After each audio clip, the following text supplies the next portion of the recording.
What's up, guys? Welcome back to the Pink Corner podcast. This time we're doing things a little differently. Whenever I do Ask Me a Question forums on Instagram or any other social media platform, I get a lot of Jiu Jitsu related questions. So I decided to reach out to two of my good friends that are both black belts. They've been training for a very long time and they run their own programs. So without further ado, we're going to jump into some questions. But first, let's kind of introduce yourselves so they know a little bit about you. Hi, so my name is Mike John. I am a 10th Planet black belt. I run 10 Planet Orange with my friend John Cho, and I compete a lot, and I've known you for what, going on like 7, 8, Since I was like 17?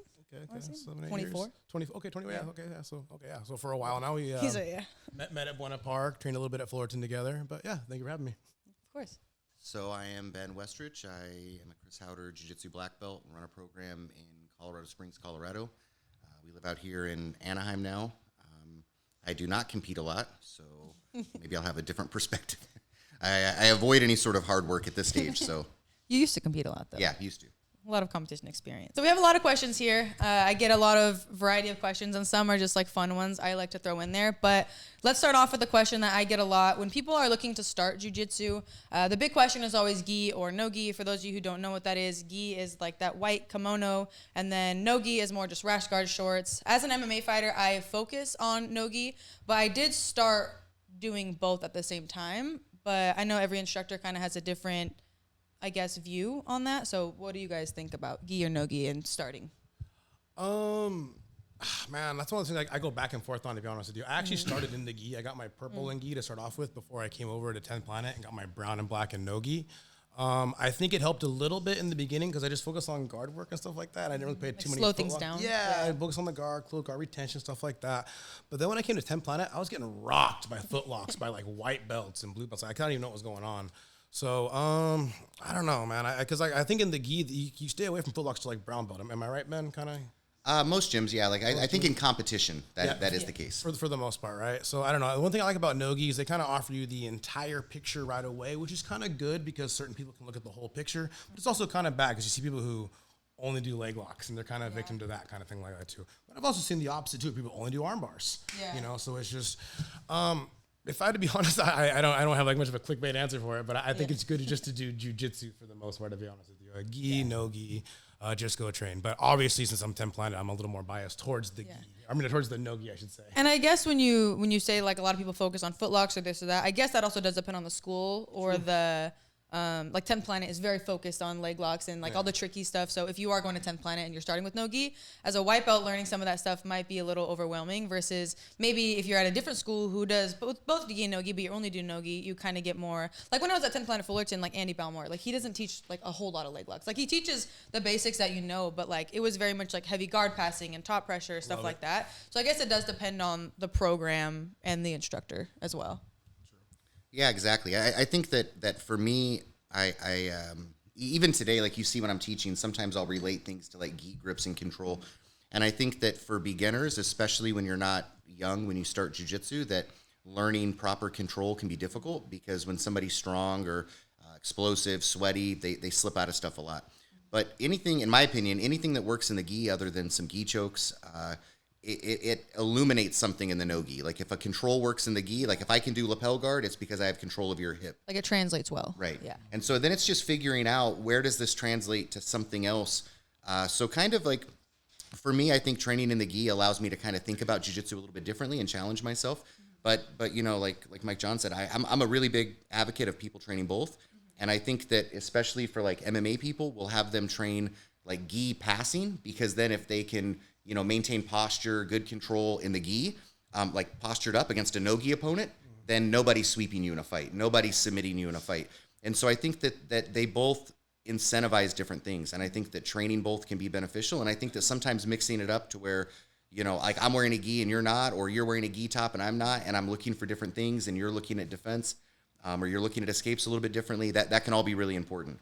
But I do think that for people that start when they're older, and I think that for beginners, it can be a little bit more digestible sometimes to train in the gi. But I think that if you don't train no gi, you don't really understand jiu-jitsu.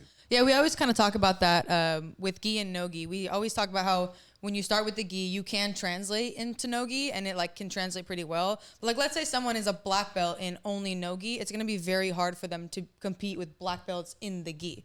Because like, I mean, I haven't put a gi on in, I don't know how many years, 3, 4, 5 years maybe. I would not do well at my belt with someone who has been training in the gi every single day. Because it's just not, it's not the same by any means. I mean, I agree with the grips. Yeah. And look at Keenan's worm guard and all kind of stuff like that. Like that's primarily like a gi thing, right? So it's gonna be, it'd be pretty hard. I mean, like like the triangle's the same and armbar is the same, but like you said, like the grips are different. You know, people going for lapel chokes and stuff like that. It's harder to break the grips. They got a rope around you, kind of thing. So it's different. But I do agree that the gi should be able to translate to no gi. You know, like overhooks, underhooks, stuff like that. Yeah, I really think that, like I said, if you people tend to pick sides, but I honestly feel that if you don't understand no-gi and if you don't feel comfortable doing no-gi, you do not understand jiu-jitsu. Like that's like the opposite may not be true, like especially a black belt where like you said, like I think there's a lot of black belts that don't go into worm guard and crap all the time, you know, not that that's crap, but you know, they don't go into worm guard as much, but they're still very, very capable grapplers. I mean, to me, the ability to grapple should translate to the ability to fight. And you don't necessarily need worm guard to be able to fight somebody. In fact, it's probably not beneficial to train that a bunch when you fight. Not right there.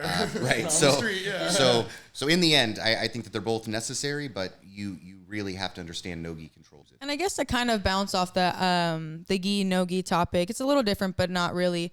So what about IBJJF tournaments? I know a lot of people have different standpoints on that. I feel like a lot of no-gi people, at least were kind of how I was like brought up in jiu-jitsu, a lot of no-gi people kind of look down on IBJJF because it's so like pretentious and they're like, you know, they don't want to pay the big fees and there's all these rules and they feel like the refs are very biased. Like, but in my opinion, I do think that they can be kind of extreme with some of their rules or their judges, but the best of the best are always at those tournaments, in my opinion, whether it's gi or no gi.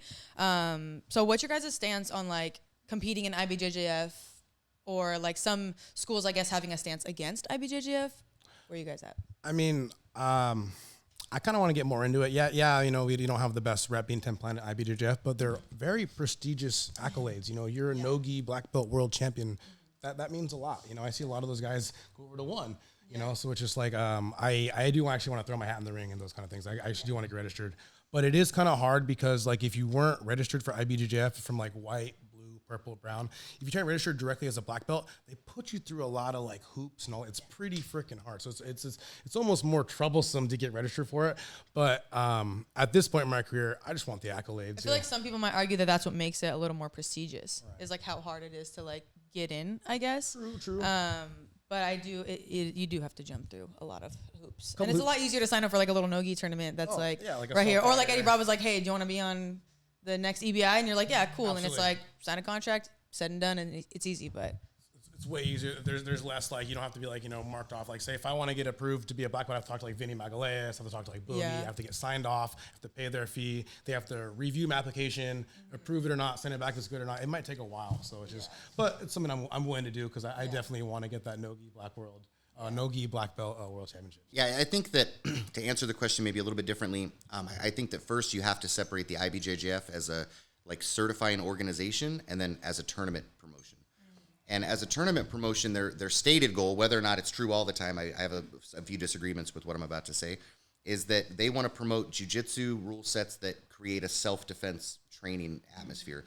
And so the point system that they use, which is what a lot of the, especially no-gi people kind of rag on them about, is set up so that positional advancement is incentivized. And so presumably if we were in a fight, I would be able to hit you from top. I would be able to, I mean, this doesn't really explain why sitting guard doesn't count as a takedown and stuff like that, which maybe is incongruent with that belief. But I do think that if you plan on being an all-around jiu-jitsu person or an MMA fighter, that being able to win tournaments that involve positional points and stuff is extremely important. Just like being able to get subs from bad positions is important. And the IBJJF is the biggest tournament that does that outside of, I mean, maybe the ADCC, but their rule set incentivizes something a little different too. More scrambling. Right. And so I think that these are all really important, but I do think that the hoops you have to jump through to get registered are both good and bad, like you guys said. You know, if you look at, let's say, West Coast trials, right, where there's 70,000 people in a weight division, even if you are the best person in the division, it's hard to consistently win matches when you're in a probabilistic sport where somebody has a chance of beating you, or a match, you might get matched up with somebody that stylistically gasses you out early in the tournament. And so sometimes... Or you match with like the number one seed, your first match, and you're like... And so sometimes to see who the best is, to me, this is kind of maybe a different question, is like, are you the best in the world on consistency? Like you are just a top performer a lot? Or did you have a good day? Yeah. And sometimes the big tournaments that are open to everybody, you see who the best person that day was. And then with the IBJJF, because you have to win consistently at local tournaments, you have to qualify for Black Belt Worlds and all this stuff, you have to be a consistent performer. And that's just a different metric of who's good. And that also, I think, brings accolades to Black Belt World Champions, where it's like, man, I didn't, if you see somebody that won Black Belt Worlds, they didn't just win Black Belt Worlds. They beat a bunch of other people that consistently won every other tournament to win Black Belt Worlds. Yeah. And with sometimes, and I'm not talking bad about other tournaments, but sometimes, you'll see people win a tournament and it's like, well, nobody good showed up. And it's like, well, at Black Belt Worlds, that's very rarely the case anymore. Right. Yeah. And it's because of kind of their system. But I do think as a certifying, like a belt certification authority, that is a really separate bag of worms that I don't want to get in trouble for. Separate battle. He's like, I'm gonna. I I feel like I guess it's all about perspective, because some people look at it as like pretentious, other people look at it as prestigious, and I guess it could be a mixture of the two. I've always had kind of love and hate relationship with IBJJF, but I mean, as an MMA fighter, I do like the rule set. I do like, it makes me focus on control and top pressure wrestling. The guard pulling, like you said, is kind of little, I guess, counterintuitive, but that was a really good. I didn't think about well, which I guess kind of takes me into the next thing. This is more of a fun one, I guess, but takedowns versus guard pulling. Everyone already knows my answer to this. If you watch any of my fights or matches, I'm very much wrestling based. But where are you guys at with that? My thoughts on this are, I wrestle for a minute and I see if it's feasible, because I have an okay front headlock game, so I'm usually trying to get there for the most part. So yeah, it's okay. So I'm waiting for the guy to shoot a little bit. But then if there's like a world-class wrestler, or I feel like this is not working out, I'm dropping to my butt. I'm looking for my reverse Delahiva. I'm looking for my Ashi kind of thing. So I would say more than likely I'm more of a guard puller traditionally. Like I can wrestle. I did wrestle in high school a little bit, and I'm looking for the front headlock, but more than likely to stay safe if you train every day. I guess it's different when you're stylistically or intentionally doing it, like pulling guard or wrestling. But I think being capable of both is where the argument maybe comes in, because there's a lot of people in jiu-jitsu that I see that don't practice any wrestling, and it's like, it's kind of scary to not have that in your back pocket if you need it. I mean, like local tournaments, sometimes they're decided by an OT of a first takedown wins. Yeah. But there's also plenty of world champions who don't know a single freaking takedown. Mm-hmm. So it's just Yeah, and like, to speak to your point from having trained with you, I consider myself like a decent wrestler, and like you have really good offense. If you can't out wrestle somebody, then you make it very difficult for them to want to wrestle with you. Right. So it's like, I mean, you're not just conceding position. It's like, well, this is a more efficient route to victory. True. And I think that, that's the biggest part to me of jiu-jitsu, is like, I'm gonna do what gives me the best chances of beating you to the tool set I'm capable of using in this match or tournament or the gym or whatever. But I do think it's important that we consider in training outside of tournaments how we limit ourselves sometimes when we say like, oh, in training, we're not going to practice takedowns, or our gym focuses on just sitting guard and gaming tournaments, or how we were talking about training a while back, like I'm going to force this leg across to pull a DQ.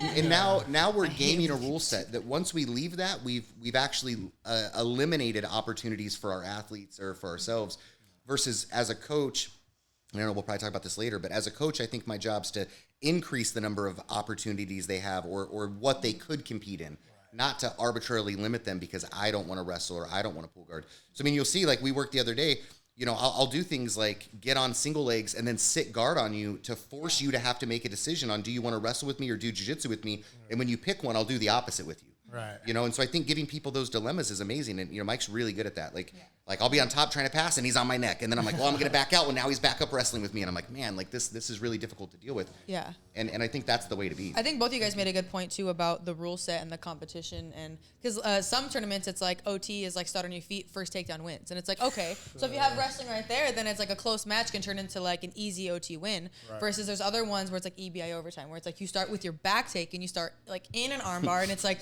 that's completely different. And then in that same tournament EBI, it's like sub only, so there's no points, so no top position is kind of incentivized or rewarded. So I think that's also really interesting to think about. But I do agree how I feel like your style should be able to work in every single individual rule set that there is. And that's ideally. Obviously, naturally, I guess, your style would work better. Like for me, I feel like my style would work better in like an IBJJF type rule set and point system versus like EBIOT, because I'm not gonna like spam submissions. I'm more of like top control. But then sometimes in like EBI rule sets, it's like that could not get me anywhere, and then I'm just kind of working hard for nothing, you know. On top, not getting anything back. Exactly. And then I just start with them on my back in OT, and I'm like, okay, they didn't get to this point at all in the match, but now we're starting here. But yeah, you know, and I think like as an example of that, you know, like you guys both train with my wife, Natalie. Yeah. You know, like something we've worked on is like being flexible enough to compete in any rule set and get something out of it. Yeah. And so she'll do, you know, IBJJF brown belt world champion in the Nogi, and then like was doing the Medusa coming up in December, and then fights professional MMA, and then we'll do USA grappling tournaments that are wrestling heavy, and then, you know, would do a submission only tournament if one pops. Like it's like, well, okay, like there's something to be learned from all of these different rule sets, and something I've tried to focus on with her and her training is like just not taking away things. But there are times in tournaments where it's been like, no, sit guard, work from here. This is how you're going to win this match. That's what the focus is right now. And for the most part, like, you know, obviously I trained with Nat, but for you to like, speaking on that is like watching her compete in all these different, her jiu-jitsu doesn't change throughout all these. Like maybe like stylistically, like you said, sometimes she'll pull guard because of the matchup or whatever it may be, but for the most part, her game is her game. And it's like, it works whether it's IBJF rule set or Medusa or MMA. And it's like, it can translate to all these rule sets without her having to completely change, or like there's no big holes. You know what I mean? Speaking of competition, this is kind of a hot topic. You know, people always talk about competition and whether it affects the belting process for coaches. You know, obviously you have some people who are hobbyists who never compete a day in their life and they just love jiu-jitsu. You have other people who want to be world champions and compete every weekend sometimes and are chasing gold. I think everybody should compete at least once, at least to get to a blue or purple. I think everybody should go through the process of competing one time. You should do the Rocky montage where you're running at 6 a.m., you're punching meat in the freezer. Like, I think everybody should go through that process. Cutting a little weight. Yeah, you know, like you're taking away, you know, maybe some sugar, some alcohol, whatever it is that you like for a month or two, to, you know, in pursuit of that number one spot. I think everybody should. I personally make all my guys compete at least once or twice. And normally when they go through it, assuming that like they don't get injured, they kind of love it and they want to do it again. And someone says, man, that was super scary, but it's already over. I want to do it again. It's like, yeah, dude, let's get ready for the next one, man. Like we keep building these skills. Like you're gonna keep getting better. I promise you. And like, even if like, I would tell them, even if they lose, like the version that they were trying to become in pursuit of that competition will leave them better than when they started. You know, just in pursuit of that. So I think that everybody should compete personally. That's just me though, but. Yeah, you know, I've never beat my meat in the freezer, but I do agree with the training montage. Other than that, or maybe that I'll try it out later. But, that soundbite is pretty. But yeah. Crop that. No, I agree, and I think that like to me, to maybe answer, you know, really abstractly, I think that the willingness to compete is extremely important. You know, like sometimes people just due to, you know, there's nobody in their 60 and over white belt division or something or whatever. Like there just might not be opportunities. You might grow up somewhere where there's not. Tournaments, you know, like when I was coming up in jiu-jitsu, tournaments were really rare. You know, if you didn't live in California, it was hard to do. But I think that like in the gym, you can see the people that are about it. You know, either, you know, not to be vulgar, but either you fucking come to scrap or you're a pussy, right? And it's like we should be moving towards one. Like you don't have to start off. You don't have to come in the gym being a killer. But the movement through belts and the movement through skill level and progression should be that you're getting tougher, that you're willing to overcome challenges. You know, instead, and I think, man, I can rant about this for hours, but I think that what happens to a lot of people is they become comfortable with jiu-jitsu and it becomes less stressful, not because they become stronger, but because they become like used to it. They're not worried about it. They come into the gym, it's in a air-conditioned building, you know, not a 10th Planet Orange, but that's a grind place. But yeah. But you know, they come into the gym, they know the people they're training with, and it's just not stressful anymore because they're acclimatized to like what's happening. But part of like making people combat sport athletes, and part of what I think the power in jiu-jitsu is that people learn how to overcome adversity mentally. Not that they actually can beat any given person, but that they're willing to try and they're willing to put themselves out there. And like you said, even if they lose a lot of times, they fall in love with doing it and like challenging themselves. And I think a lot of times to me, I just want to see my athletes willing to put themselves out there and willing to see what they can do. Not even necessarily that they're the best in the room or that they win tournaments or that, you know, some of these other things happen, but instead that they are willing to put themselves out there. And that's a huge part of the process to me. And also, I feel like being able to see if they can apply what you guys have been teaching maybe under pressure. You know, like for me as a student, like let's say my last camp, we worked so many different things, and I remember being able to see those things shine through in my fight was just, even for me, just a feeling like, oh, wow, like we've been working on these things, and under pressure, under the lights, they're having success, which I also feel like is something that, you know, as a coach, I would imagine is nice to see under pressure as well. Because in the gym, when there's no pressure, you know, you get comfortable. You have the same training partners. You come in after a long day and you're just like, you know, let's just like roll. Like obviously you can have success with things you guys have been working on, but you know, the person you're training with in the gym has been working on those same exact things. So it's like they know what you're doing, you know what they do. You guys kind of figure each other out, and that can be fun in itself. And like playing that chess game and you know, developing that relationship. But I would imagine under pressure with someone you've never competed against, like with people watching, there's a timer, there's a ref, like those pressures, and how people perform under that, I'm sure affects that as well. I love competition. I think it's a good tool to get better. And like you said, to kind of overcome adversity. You know, even if you don't get the win, it's like, well, now you're learning to become a better version of yourself. You're learning to like, maybe competition days are really hard for you. Maybe you got to like breathe a lot, relax, learn to control your emotions. I think that's huge. And I also think, kind of like what you said, being able to like deprive yourself of certain things and being like, you know, I'm going to be disciplined for a month, and I'm going to cut out sugars for a month, and just, you know, put this first for a month. And I mean, it's not always the case, but you know what I mean? I think it's good for people to experience that like once, you know what I mean? Just being able to like have that discipline, I guess, for that short amount of time, and then coming out the other end and being, like you said, it's like, oh wow, it's over. Like I always tell myself in fights, I like afterwards, I'm like, that was just 15 minutes. And now it's over. Yeah. It's literally over now. What now? Something else that Mike brought up is like, like, you know, you do compete all the time. Like I said, you know, I see you competing, I mean, very, very often. But then the stuff you just listed was all stuff you could control, not winning and losing. Mm-hmm. It's like, okay, I was more calm in this position. I was able to control my breath. I worked on these things. Like learning that a lot of times the stress we have in life is on stuff we can't control. And being able to refocus that by practice, right? Like turning tournaments into a way to refocus our mindset on the stuff we can control translates into so much of life. But that's hard to do outside of that, right? When you're outside in the real world and then you're trying to practice this on big events in your life. And so instead we can do it in the gym, right? You can do it in a match in the gym. You could do it in an open mat. You can do it at a tournament and progressively build that up. You know, when Natalie did Nogi Worlds, she like 2 weeks before was like, oh, I don't have a fight this weekend. I'm going to do this tournament. We didn't train up like this is some big event and winning was all that was important. It was like, no, this is an event where we see what goes well or what doesn't, and we improve it before the next event. Right. It's just something else that we can pressure test things and make improvements on.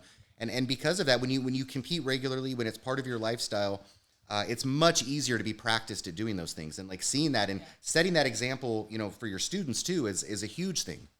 I think creating that environment where it is welcome to like compete very regularly without having that pressure. I've been in jiu-jitsu since I was 16. I'm 24 now, and I've had a few coaches at this point, but I've also seen other schools and other coaches, and I feel like some coaches don't like have that healthy environment because people like will go compete. I mean, there's a few gyms I could name, but I don't want to do that. We don't have to do that. But I'm sure we can all kind of think of some schools to where it's like if you go compete and you lose, it's like the end of the world. And it's like for an athlete to think like, I don't want to go compete because I'm scared of the consequences that my coach is going to have of me or that like my reputation is going to have. I feel like creating that environment where it's like, yeah, let's just all go compete and making it a regular thing is also so important because, you know, sometimes even like as a fighter, when I fight and I lose, I've had coaches in the past where I'm just like, I'm scared to disappoint them and I'm scared to like misrepresent my gym and like not do it a service. And then I feel like I'm carrying that on me. And it's like, that's something that a coach, I feel like, has to create that environment and that kind of relationship with your athlete and your students to be like, like you said, I don't care if you win. Okay. Go test your skills, go experience those emotions. But like my opinion on you is not going to change whether you get submitted or you win ADCC. You know what I mean? Like obviously, I want my students to reach their goals, someone to all win, kind of thing like that. But it's just not going to happen, you know. And I don't care if you win or lose.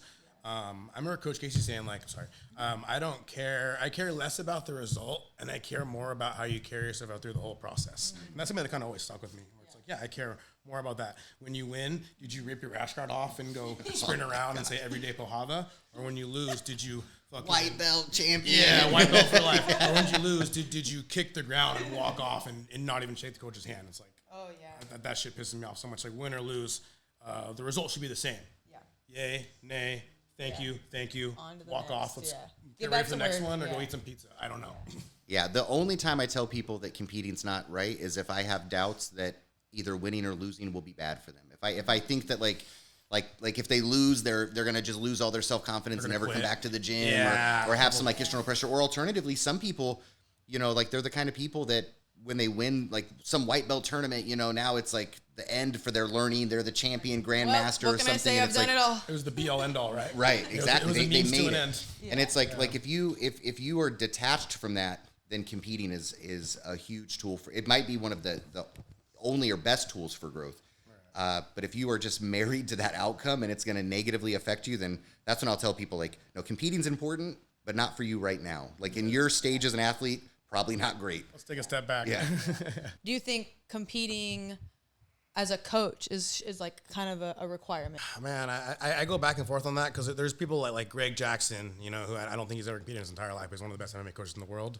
And even Danaher, right? Like, is he known for competing? I don't really think. I know he was a warrior in the gym. Like Yeah, he did some like in-house tournaments I've seen videos of, but I don't know if he competed. I don't think he outside ever of that. competed, right? And look at those guys; they're some of the best coaches in the world, you know. And sometimes I always make the comparison: would you rather be a Danaher or Gordon Ryan? Because they're two totally different, right?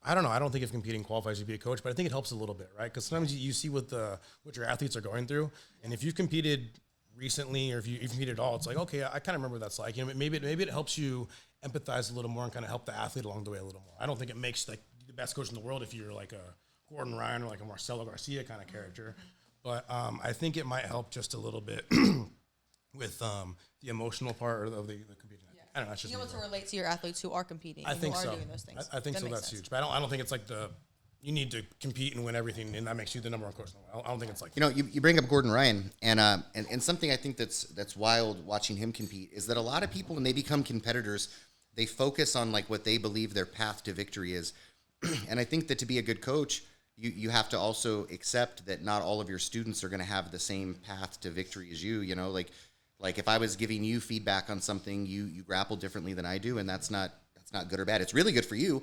And so if I tried to make you grapple like me, this probably would not benefit you at all. Like not a lot. Right. And so I think with Gordon though, one of the wild things is that he's kind of like good everywhere. you can do anything. And so like you know you'll forget that he submitted everybody with leg locks for a while because he passes everybody's guard or something like you know it's armbar and people now. Yeah, it's really crazy. But I do think that for a lot of coaches, they focus so much on their competitive career that they become kind of shoehorned into like this is what we all have to do, and I think that can be dangerous. As long as that's avoided, then I think you know competition's amazing. It's a good way of like kind of getting the team together, showing that you also. I guess unless you're somebody like Gordon Ryan, you're probably not going to win all the time. And so it shows that you're also willing to kind of lead by example. And when people see that, when they see how you handle adversity, that sets the example for them. You know, before somewhat recently, I did compete all the time, quite a bit. And the team would come with me and I kind of like tried to set that example. And then now that I don't compete as much, like you know, like I was saying, I use some of those lessons learned to inform how I look at the athletes and how I can like empathize or sympathize with them. And I do think that was really helpful. But to your point on some of the people that haven't ever competed, I think that even if you haven't competed, you can still be a great coach, but you do have to then work harder at those things. You have to be very diligent about like figuring out the things that your athletes are going through and not just kind of like taking it for granted, you know, because it is I mean, like cutting weight, for example. If you've never had a hard weight cut or hard diet, you cannot appreciate how awful that is. Like very few things compare to that. You have no idea what they're going through. Right. And it's hard. Like if you've never done those things, it's not that you can't understand or you can't, you know, sympathize with that, but it would be very difficult. It's also interesting because sometimes you see people who like are amazing competitors and they have a lot of success, but then when they go to coach, they don't necessarily have the qualities it takes to be a coach. Like they have the skill, but they don't have the qualities. And then there's people who are, let's say, quote unquote, less accomplished than some of these other competitors, but they are amazing instructors and amazing teachers. So I also feel like that's an interesting thing to consider. You know, real quick, actually, say something small on that. So I think that sometimes too for coaches, if they become really good competitors, they can get away with not being the best coach sometimes because people will come to them for that. And so we might even see like a selection bias in coaches where sometimes the really phenomenal coaches didn't compete because in order for them to even become known coaches, they had to concentrate on that so heavily because they need something to bring people in. Like otherwise we wouldn't even know who they are. Yeah. You know, and so I think that there is a little bit of a selection bias where it's like, if you can't sell to people that you're a world champion, you know, like John Danaher or something doesn't have that accolade to sell to people. To draw you initially. Then he has to sell you that he's made other champions. Gordon, Gary, Eddie. Yeah, exactly. There's other people that might be phenomenal coaches that, like you said, you wouldn't go to because you don't even know who they are. Right, to even there's no like proof of concept there where it's like why I can turn you into me, even if they can't. You don't know that until you go. And so like I think people end up on one end of the spectrum or the other, where they either like have to compensate for the fact they weren't high level competitors by just producing monsters. They have to become high level competitors, or they die out because nobody knows who you are. And it's like you just like that's the way the industry churns through. I mean, here in LA, you can drive down the road and there's like a jiu-jitsu and MMA school every 13 feet. We took a wrong turn and pulled up to an MMA school the other day trying to find donuts, right? Clearly, I was not looking to work out. I was looking for donuts. And we found an MMA school on accident, you know. A donut shop inside of an MMA school. And what was crazy is the school's name was MMA school or something, and it was like who would even know, you know, like how does this place even get business, you know? And that is kind of like the industry where you need something to draw people in, which then problematically leads to, you know, inflated resumes and people, you know, doing other wild stuff like avoiding tournaments because they don't want to lose because then they don't want to lose. They want to stay up here. Yeah, it's cowards. So obviously competing and coaching don't necessarily have to go hand in hand. Obviously it would help if a coach does have that background for relatability. And I do agree on that 100%. Like, but speaking of coaching, what qualities, like, I mean, you guys are now coaches, but you guys were once students, and I'm sure you guys have had good experience with coaches yourself, bad experiences. I've had both. What are some characteristics, I guess, of a coach that you want to carry, or that you've experienced that are good, that are bad? The coach that I wanted when I was coming up, someone just listens to me and just would actually take the time to show me some stuff, kind of thing like that. Sometimes I feel like if you ask like a question outside of like the instruction or whatever, I feel like sometimes some coaches kind of blow you off a little bit. I remember, you can leave this in here. I went to this MMA school called Oakdale MMA as like I was like probably 18 or whatever, and they had this MMA fighter named Michael Mayday McDonald who actually fought Hennon Brown for the title in like 2016. I was like, oh my God, I'm gonna learn from this guy. This is so amazing. Oh my God.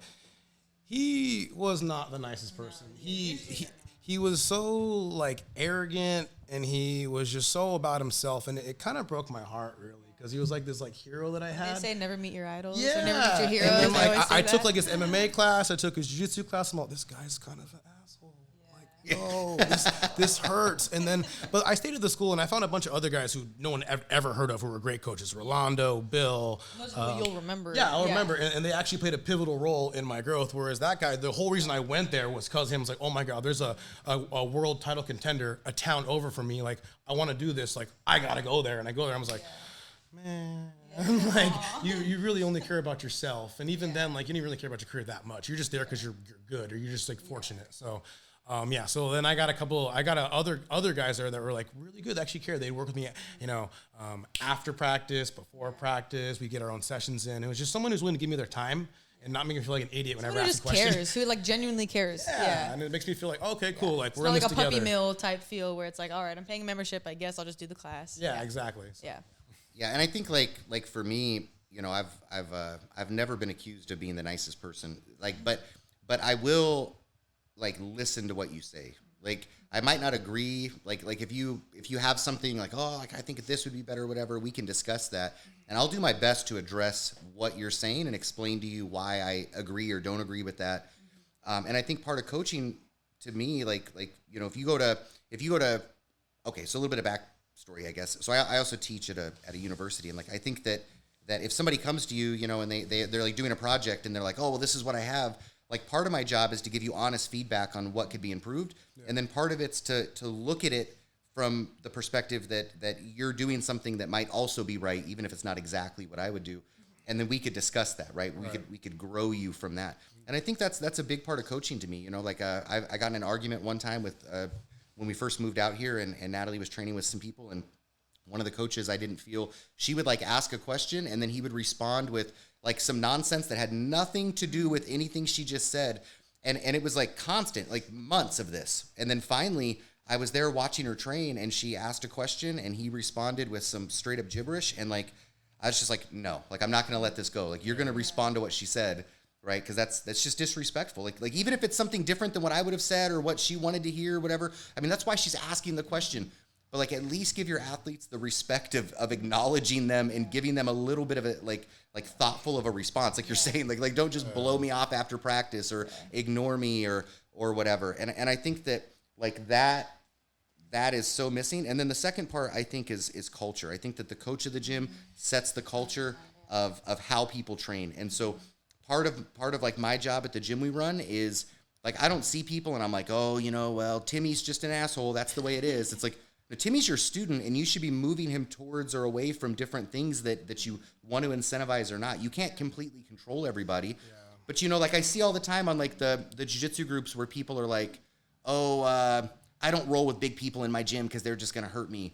And it's like, man, I don't know. I've trained with all sorts of people that I haven't hurt that I'm bigger than, or trained with people that are way bigger than me that I haven't hurt. Right. And it's like this isn't a necessary component of jiu-jitsu. This is your gym just advocating have something. That experience. That's that. Yeah. Right. Yeah. And I think that, setting that culture is so important. That, some of the gyms that we've been to, like 10th Planet Orange, that have like good cultures there with people that I would like to train with. It is dramatically different than other places. And that, in my opinion, almost entirely stems from the coaching. I agree, especially when you're talking about, let's say asking a question and not getting answered. I understand that, like, as a coach, you have a class and you're teaching certain things, but there's so many times where even, like, during our jiu-jitsu sessions on our small groups where we'll be doing one technique, but then we have questions about, like, but what if this happens, or what if that? And it's, like, more of our creativity of our minds kind of, like, trying to connect the dots. And it's not us trying to be like disrespectful and be like, I know you're teaching this, but what about this? But it's more of just like a creativity thing or like a mind processing thing. And I think it's important for those to be addressed. I mean, sometimes we have to hone it back in. Yeah, sometimes it's like, okay, we're 20 steps ahead of the drill, with the thing we're drilling. But even still, you don't shoot those down. And I think that's important to have that. Because I have been in classes where it's just like, all right, shut your mouth, train, don't say anything. And there's a time and a place for that, I will say. Exactly. But exactly. But also, like, we're in a combat sport. If you're asking a question, it's probably for good reason. And everything that I say and answer you is probably really freaking important that I tell you. If I tell you, hey, that move's not real, or hey, you should do this, and you're going to listen to me, you may get hurt. And I better have a good freaking answer for you, right? Because, like, you don't want to be the guy that's like, oh, that's not real. Next thing you know, oh, coach, it's like, I'm so fucking sorry. How do I not get triangled? Don't get in a triangle. Don't get put in okay. That really helps. Thanks. Like, no, dude, connect your hands, posture up, legs with the body, something like that. I don't know. So it's just sometimes like I have to remember that everything I say to these guys is so freaking important.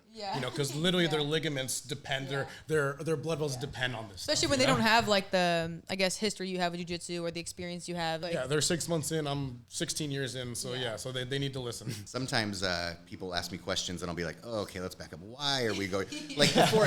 Where is this coming from? Because like how I answer this question right now, like, is this something happening to you currently? Is this like a thought exercise?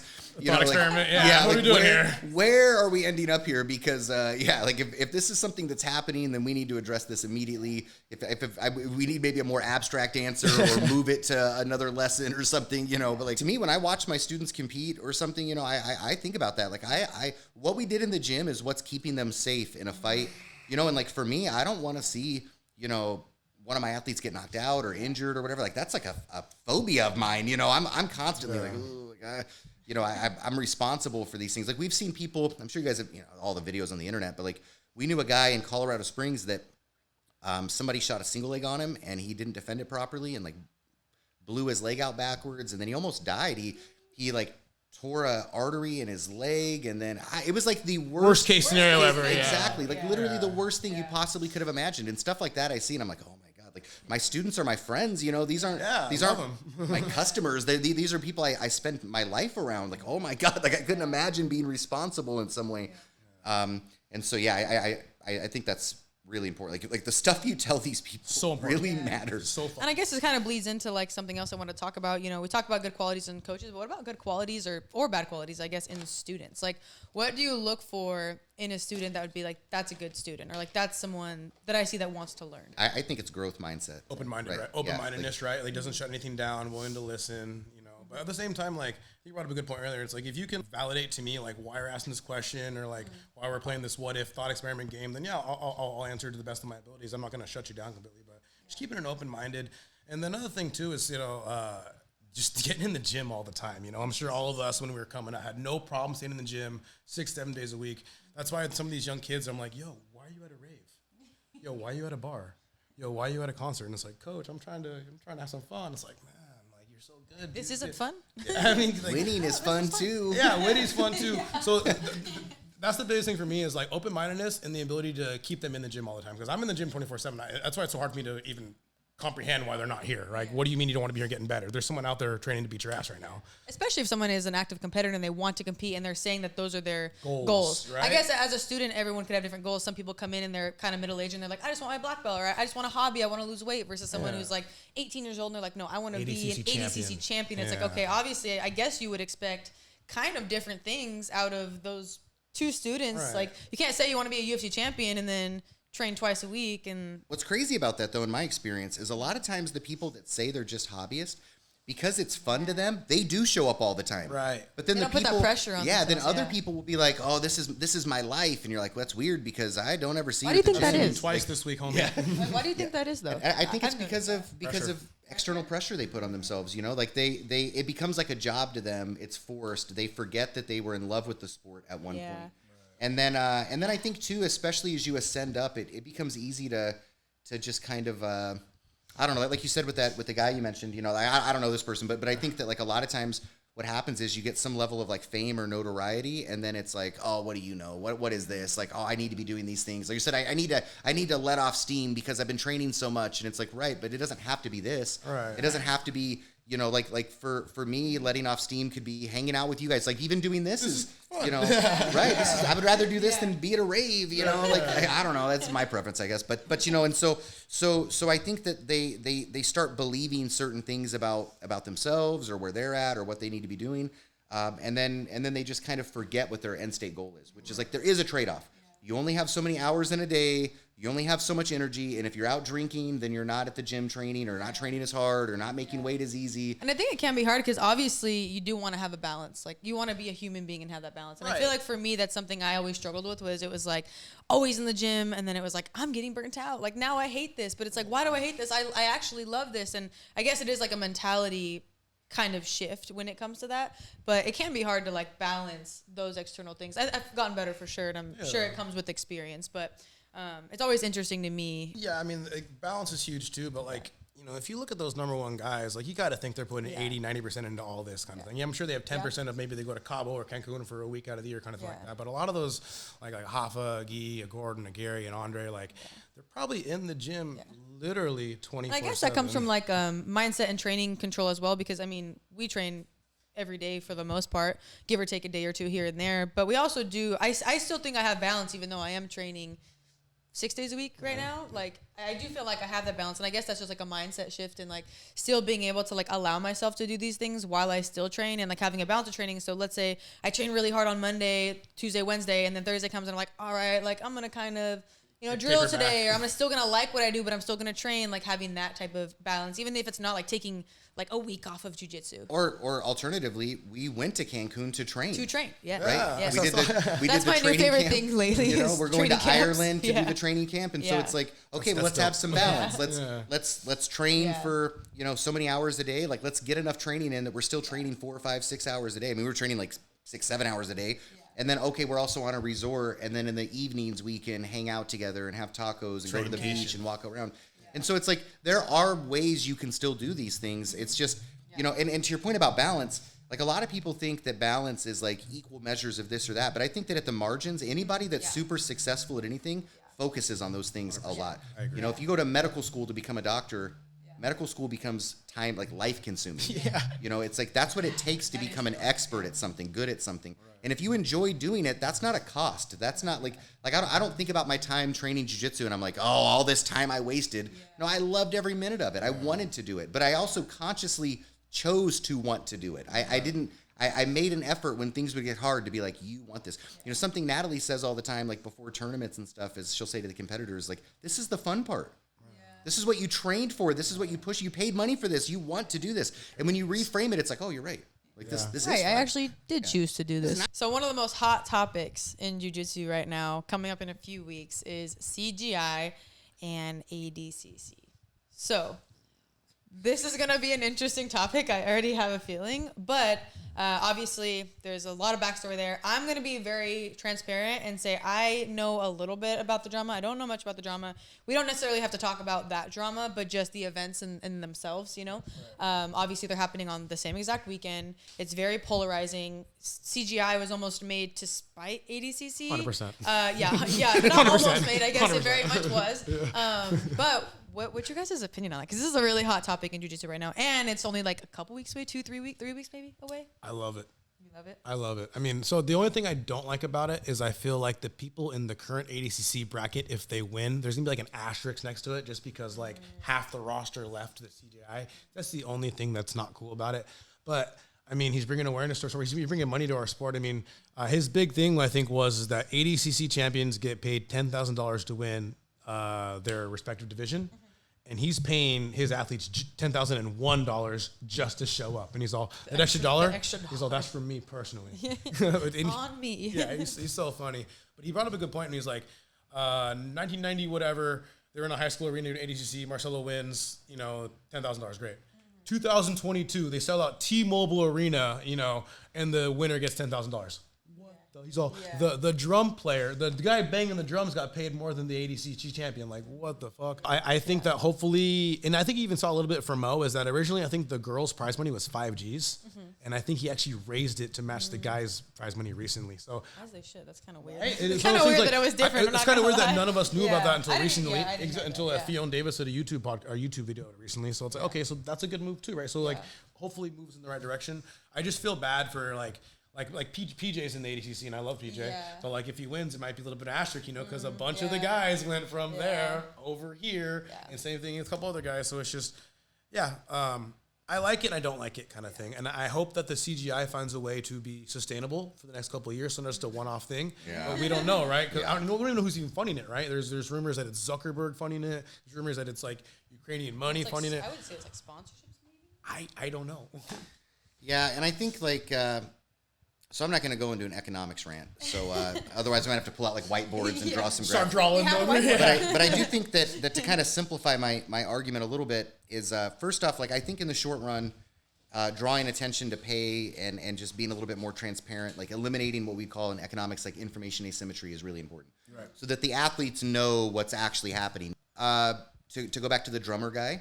There is a little bit of an issue where every athlete, when I was coming up in jiu-jitsu, being in the ADCC was it. Like you wanted that, like for me, that's what I wanted. Well, they call the Olympics of jiu-jitsu. And I mean, you compete in the Olympics for free, by the way. They're going on right now. Yeah. You want to talk amateurs, about right? You want to talk about all of the wrestlers are there for free. Yeah. You know, they're not being paid to be there unless you win and you win the what is it like. The Wheaties sponsorship? Yeah, like, but that's not from the Olympics. They're not being paid. You know, Sunkist pays the wrestlers. There's some sponsors that will pay if you win a gold medal. Right. But all of those wrestlers are basically there for free. I'm not saying that that's right, that we shouldn't be paying the athletes. But for most of the athletes doing this, they've trained their life to do it, and they make their career off of it. Yeah. And so that gives us a huge supply of willing people to go there and do it. The guy beating the drums or the lady from Pride that right, they're not making their career off being at the ADCC. So the only benefit to them is the paycheck they're getting. Yeah. Versus if I was at the ADCC or you were, that becomes going back to our point about competing and coaching. Right. Your gym will be packed with people the next week. Seminars that you can even do. That's true too. That's true too. So it's like the ability to leverage that is a little different for drummer person versus competitor. Now fair point. You can see that that's the case with the CJI.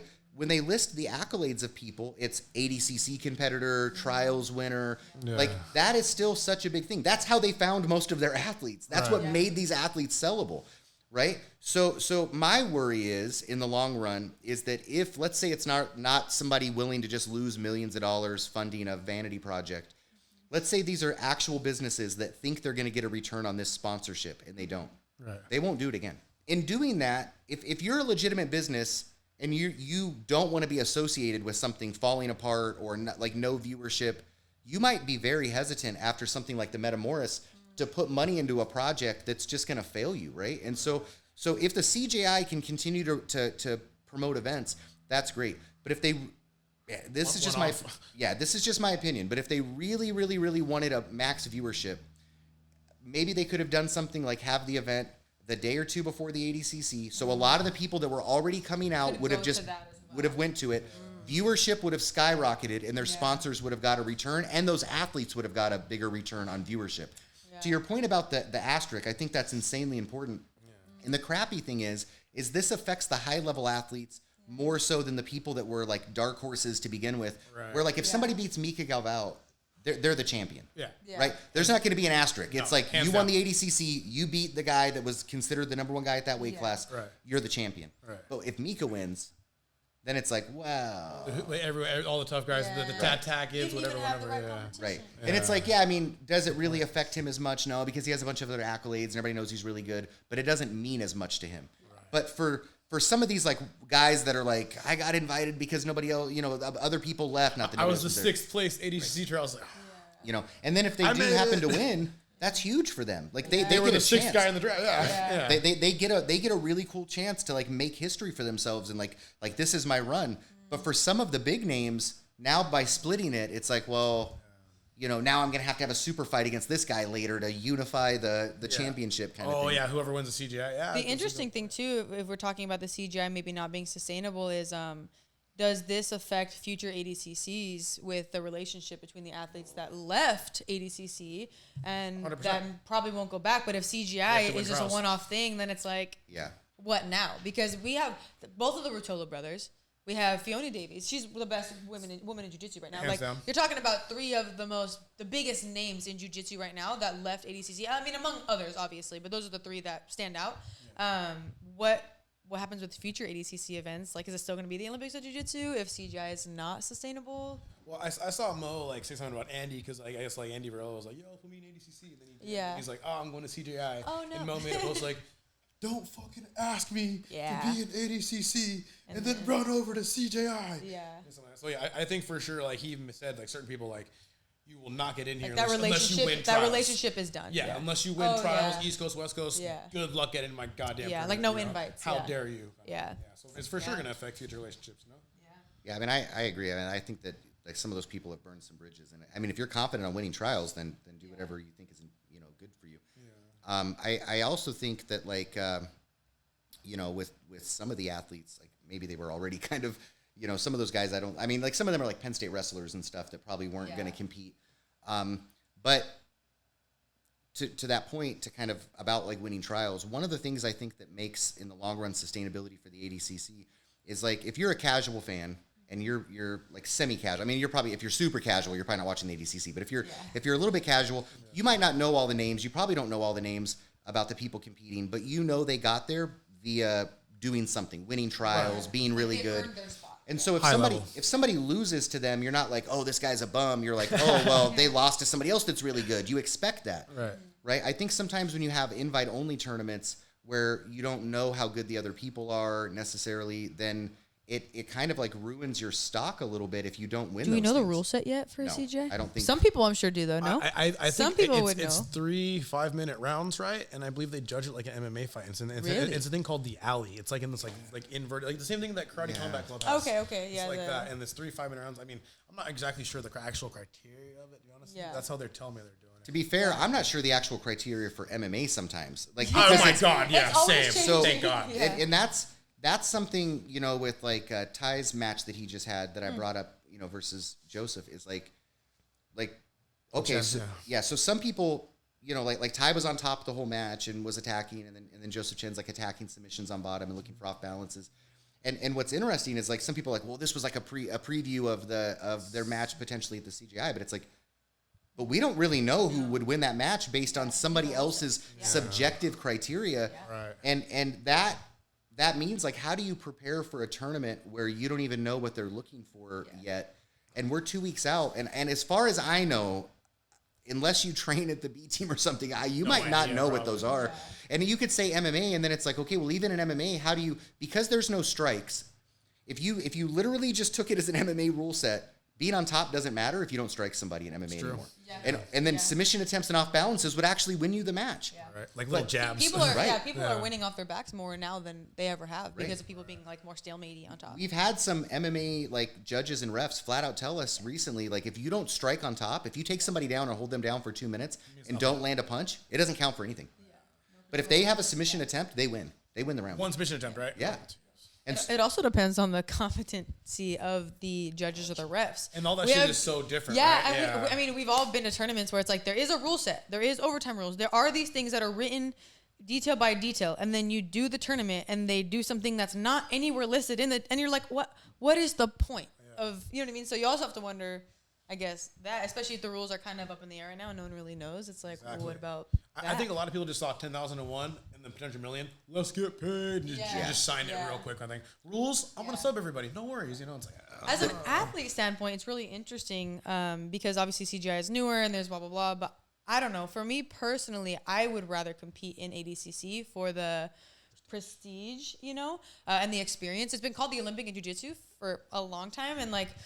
Obviously, people have their reasons for going to CGI, and I'm not saying that they're wrong. That's their choice. But for me, I'm just like, man, like ADCC is like the Nogi Worlds, or like it's the big stage for jiu-jitsu. So for me, as an athlete standpoint, like I would rather compete in ADCC.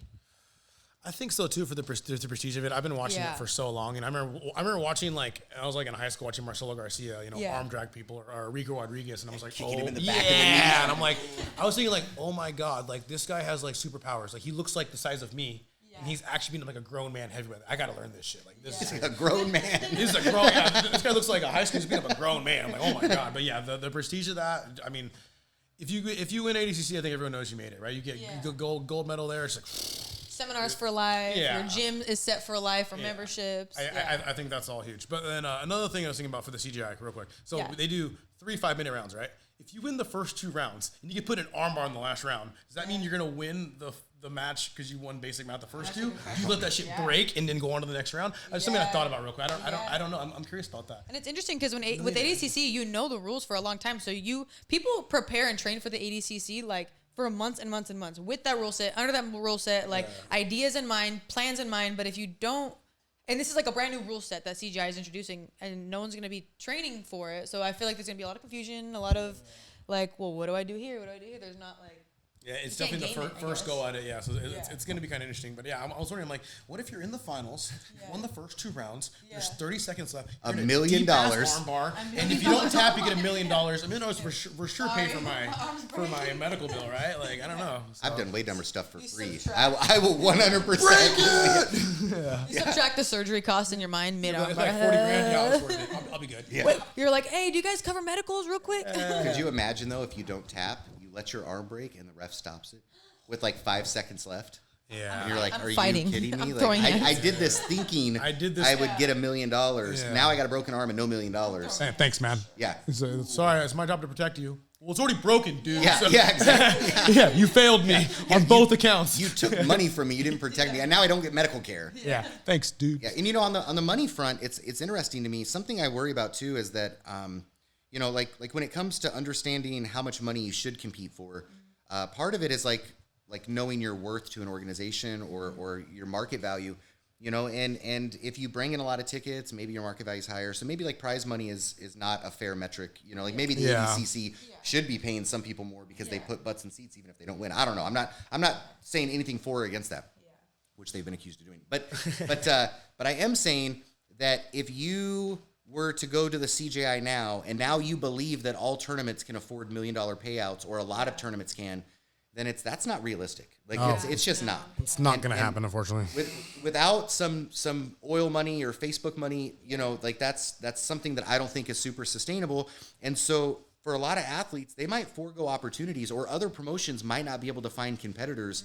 Because they think like, oh, you're lowballing us. But it's like, I don't know that they are. Like, I think that a lot of these promotions don't make much money. They don't have that money. Kind of like the UFC and the MMA scale with smaller promotions. Yes. Kind of similar to that, Very, I guess. very similar. And even to your point on the UFC, like $1 million would be a huge UFC payout. Oh, you know what's but crazy? way more people watch it. I mean, the UFC pays substantially more than any other most promotions out there, especially on like a debuter to a champion scale. You know, obviously maybe other promotions might pay their athletes a little better, but it's like only if you're in that top like one little FC or something like percentage. that. Or if Other you than that, you're came getting from paid the nothing. UFC, so Exactly. they've already built Yes. you up. Right, yeah.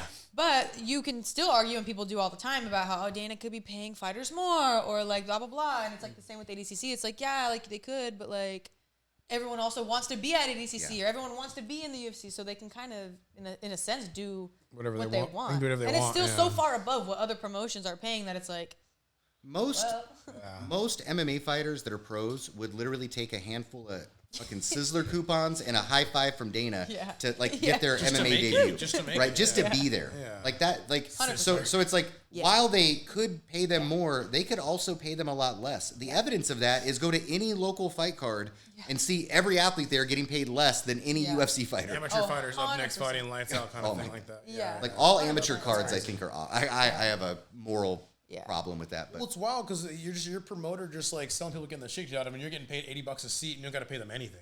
right. yeah. What the? And then you're Yeah. yelling at them to sell tickets. Yeah. I You're know. like Yeah. mad at them that In the they middle didn't of a out fight hustle. Yeah, it's Yeah. like Yeah. amateur Cutting pay, weight in amateur the middle effort. of Fool, fight come on camp. now. Yeah. I'm Okay, giving better you sell this tickets. opportunity. Yeah. What opportunity? What opportunity? Nobody's There's watching It's like this. extra work. Yeah, I'm giving you this opportunity to To sell work tickets more. for me and hustle pay-per-view sales on a $100 pay-per-view. to maybe get a percentage, and then a lot of amateur promotions don't even end up paying the $5 or the 10% of the tickets. Natalie fought for Peak FC, Yeah. and they are honestly one of the only promotions I've ever seen that after the fight was over, like weeks later, sent a check for like online pay-per-view sales and ticket sales. Yeah. Really? Like that's Yeah. so. I usually tell people when they're like, "Oh, I'm told I'll get a percentage of ticket sales." I'm like, "Ah, They okay. never get it. Okay, Yeah, they you never Really say never. that. Yeah. You're gonna waste more time trying to run that down than it's gonna be worth to you to Yeah. get your $7 in coupons from them. Yeah. You know, but instead, like they actually did it. That's so rare that happens. That if you don't take it directly out of the ticket sales to begin with, Yeah. like it's not gonna happen. Or you don't bug them, and you don't go make the first move and talk to them. Going Yeah. back to when you said fighters would fight, what did you say for like a handful of something? Scissor Coupons and a high five from Dana. I had Good job, good guy. I've only had one pro fight that wasn't for Invicta of the UFC, and when I said yes to that fight, and it was at 125, and she had said no, she wanted to get paid more, so I literally told the promotion, give her my purse, and then they're like, yeah, we'll still pay you the ticket money or whatever, and then I never got a penny from it, and I was like, that's okay.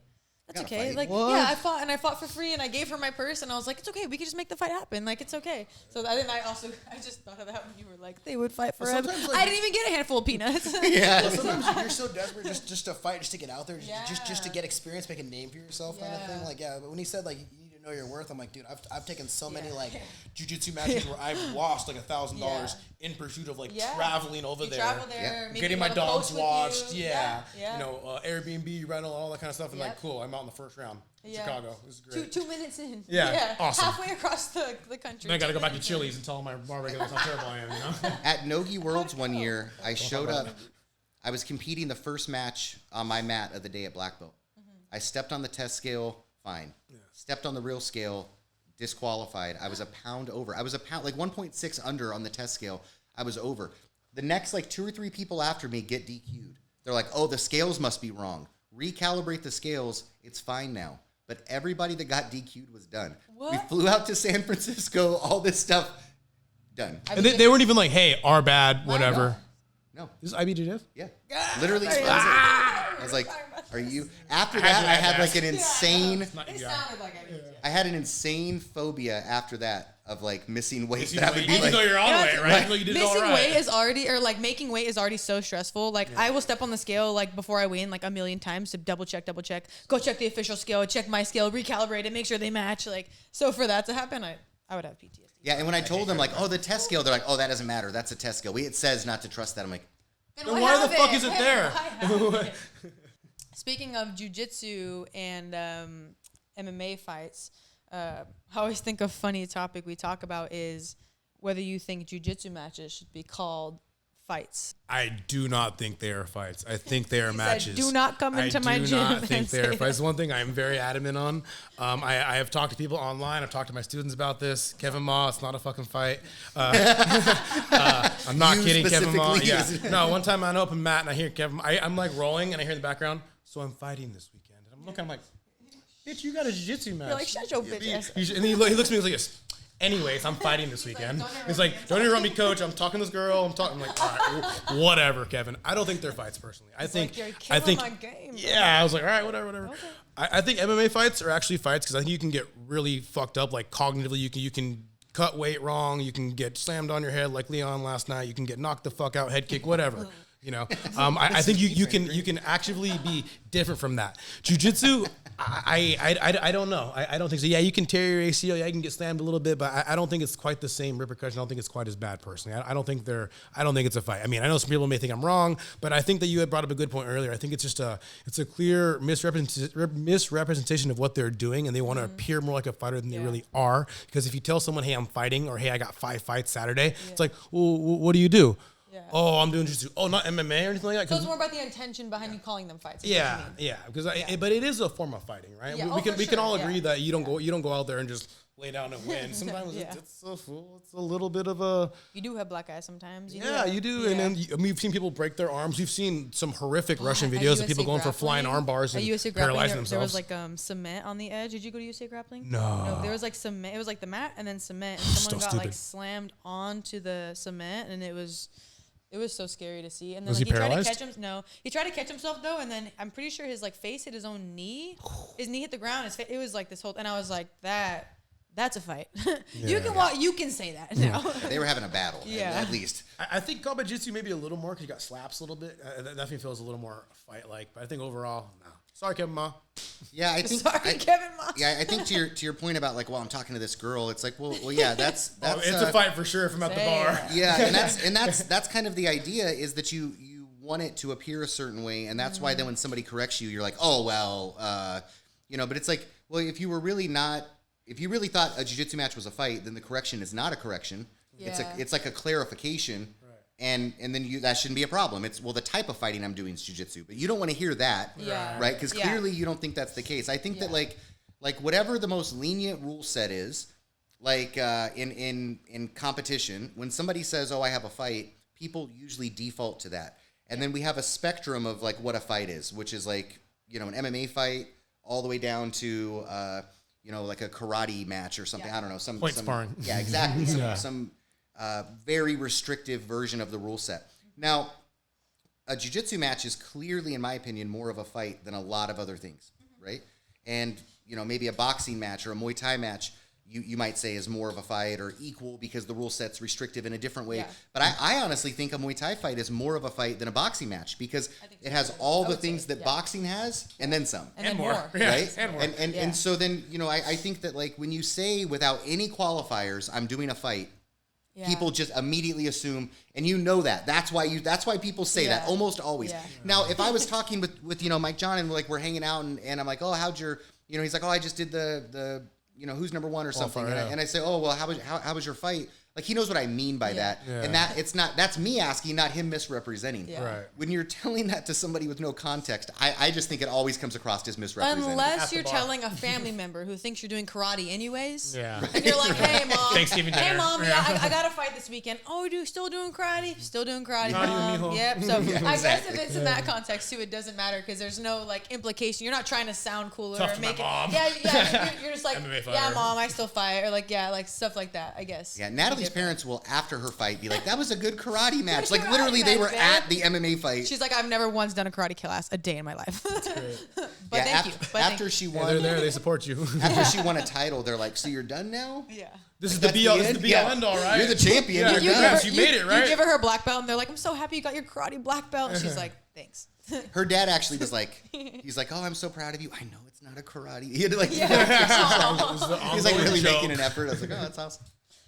So yeah, I would say that's kind of a pet peeve that I hear a lot of people talk about, whether it's you call it a fight, you don't. I guess the context is important. And on the topic of like pet peeves, and we'll kind of wrap it up with this one because I think it's more of a funny one. Not funny, but it could be. But like, what's one thing you like really dislike about jiu-jitsu right now? I'm pretty fortunate. I mean, other than like the not being able to cross train at certain schools early on kind of thing, and they told me it was for my protection at first, don't get fucked by schools, and then, but they probably a little more of insecurity, like cult, but in reality, there's a big enough pie for all of us to train everywhere. It doesn't make any sense.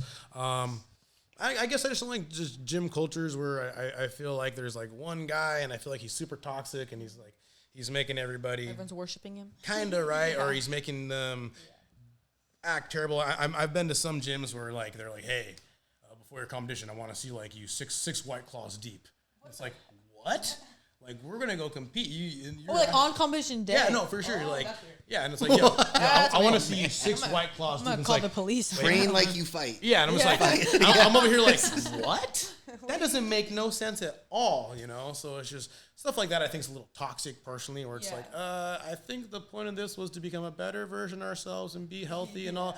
I don't think drinking 6 White Claws day of competition before I got is going to do that kind of thing.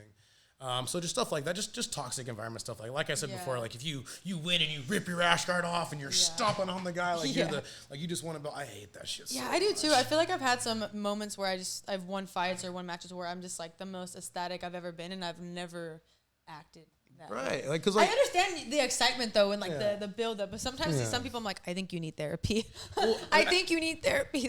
I do see that video I shared on Instagram where it was like a guy won a fight and then he was like I fight because all these women treat me this way. Oh my god, and I saw like, that. Yeah, and then my grandma died and I was like, wow, you need therapy. Please go to therapy. You need therapy for sure. That gives me those vibes when people like rip the rash guard. I'm like, whoa, that rash guard was probably expensive. I watched that video like 5 times and I'm like, I have to be missing something. Like, is there like something? Is there a prelude to this? The announcer is like, well, anyway. Was his girlfriend in his corner and she bailed on him or something? Like, what's going on there? Yeah. cheated on him backstage or something. Maybe. I don't Probably. know. Oh my god! Like right before the fight. I don't know, but bottom line is like when we compete, we need our opponent, right? Yeah. Without them, we're nothing. We're in here dancing by ourselves. So show them ultimate respect. Yeah. I 100% agree with that. I'll give you a funny story in a second. Hell yeah. Natalie and I were one time at a gym and we're training with one of our friends, and then one of the coaches for the gym came in to maybe run a kids class or something, I forget.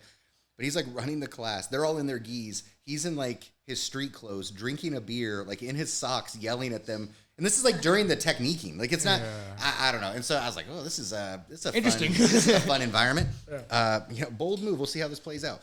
Yeah. I think that like sometimes the competitors, the fans on the internet, you know, like the I don't know, like just some toxic stuff, you know, like once again, going back to this, what we tell people is very, very important. Also, going back to if you need to go to therapy, there is help. I promise you, there are ways to do this. Everybody needs therapy, honestly. I think we all need therapy, if we're honest. Especially like as a coach, like we were talking about, like being able to like being emotionally in control of yourself is so important. Like if you're just like saying the most insane ballistic stuff all the time, it's like, how do you expect you want your students are going to be doing that too? Like, I mean, like you said, you got like little white belts and little blue belts. I was that because I was that white belt and that blue belt that I was like, I'm going to be just like my coach. I'm going to be just like them. And then now you look back and you're like, wow, maybe I shouldn't have done that. Like that's kind of crazy. I should find a new role model. I need a new role model.